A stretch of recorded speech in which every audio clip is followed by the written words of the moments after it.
Randy says that you missed Kenny Lofton saying that the Tribe wildcard game was not a playoff game. And then Vinny Pastano defending that on Twitter. Defending Lofton? No. Oh, defending and I heard Swisher behind the scenes. You were there. We were there on that Saturday, and I think that happened the next day. So people had said that the players got mad right away and, tried to speak up and say, don't cheapen this or whatever. I understand that it was how it was back in your day, but, you're not going to take away from the fans thinking it was a playoff game and from that team. So they got a little upset about it, but it wasn't a huge thing. But, a lot of people agree with Lofton. Explain. I know that's what Gene told me, and we did this for Spotlight. I don't get it. I really made an emphatic point earlier to the people that agreed with Lofton. Gene made an interesting point. If Lofton wasn't such a popular player, would these fans be agreeing with him? Just because Kenny Lofton says something?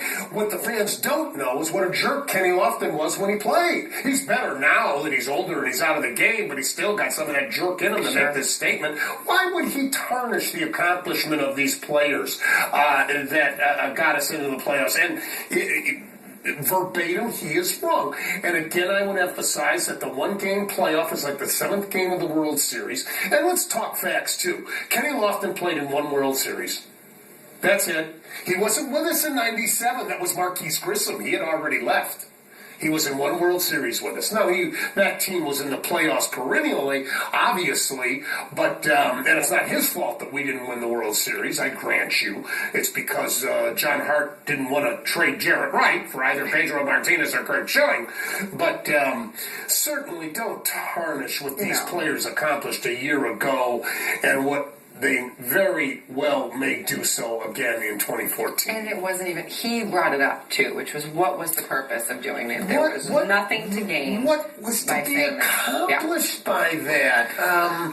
He was part, when he played for us, trust me, in that clubhouse, he was part of that Albert Bell mindset that was just a jerk to the media. And but he's a great player, and I'll always love him as one of our greatest, I think the greatest leadoff man in the history of the Cleveland Indians.